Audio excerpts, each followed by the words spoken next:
Today, the Chinese-Filipino Christian Homeschool Fellowship Co-op went to visit Urban Farmers Philippines. Located in BGC, they taught us how we can grow our own urban farms. First, they told us about their advocacy. Our advocacy, right, is we want to show people that it is possible to grow food here in the city. It's enjoyable.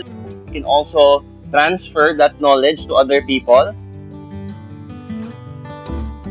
We want to encourage each and every one of you to start your own gardens and teach others as well. Can anyone guess what is the standard recommendation by the WHO for a healthy body? How many grams of vegetables per day is recommended for each person? So, ang recommended ng WHO is 400. We have a very rich culinary history, dishes that have a lot of vegetables. But because we can't access them as easily because high food prices or we're not exposed, people don't eat a lot of vegetables. So, according to the statistics, the average or the range of the Filipino farmer ranging from 55 years old to 59 years old. And they're the ones who are working our land, right? So, can you imagine your lolos and lolas being out in the fields or doing hard labor? That's still half of our population. Half of our population is still rural. So, we partnered with BGC and they allowed us to use this land. So this was an unused lot before. We want to find creative ways to use food and material waste. Then, they explained why plants are so important. Let's go inside that one.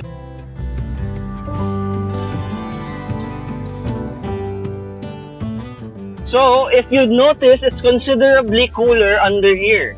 These leaves can block infrared and ultraviolet, and that causes cancer. It's cooler down here. That's why trees are important because they give us shade.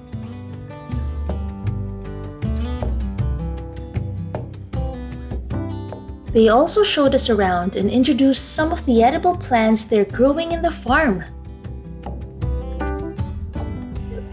Variegated oregano. Variegated. This one is Cuban oregano. This one. You can. Here in the farm, we don't use any pesticides. We don't use any synthetic fertilizers. We do natural farming here. It could also kill yung mga bees natin. And yung bees natin is #1 staff nila in agricultural sector. Those are our staff. If you kill the insects that are here, you're hurting our staff.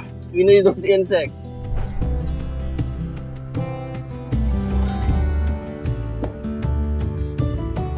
We want them to be big and strong before we put them on the ground.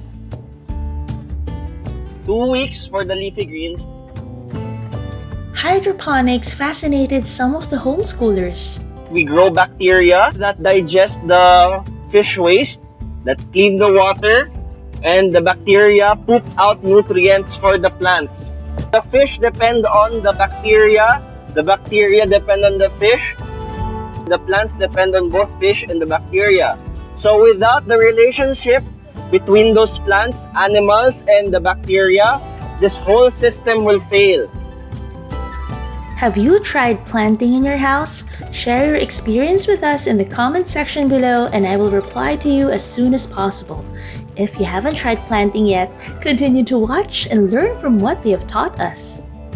They taught us the correct soil mixing to help the plants grow. We put carbonized rice hull to make the soil a little airier and to attract beneficial microorganisms. Sure.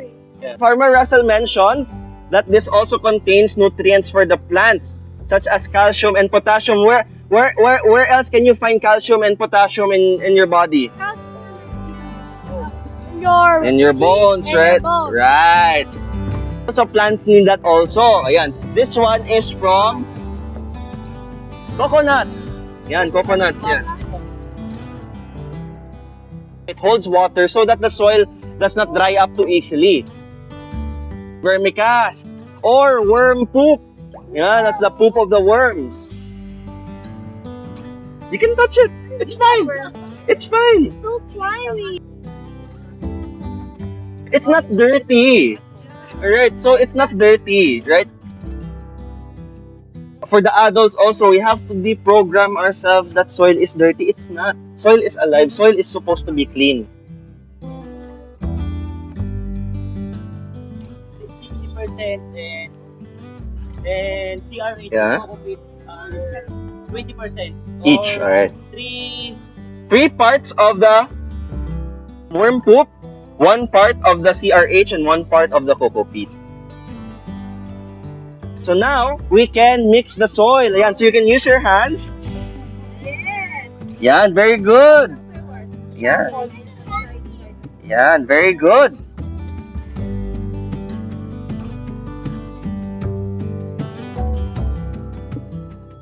Then, step by step, we learned how to transplant seedlings. We need to identify where are we going to plant our plants. We need to observe if there are weeds growing. Remove the weeds para makapag-grow well yung mga plants na itatanim natin.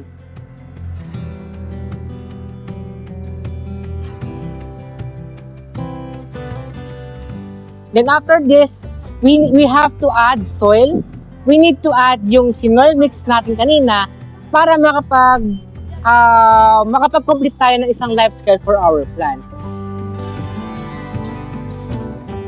Farmer will help us in layouting the box. So we need to have 6 columns and 6 rows, and we will plant in the middle of the box.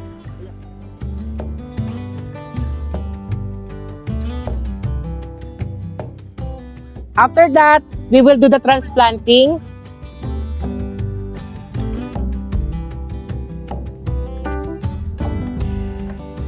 What a hands-on experience for everyone!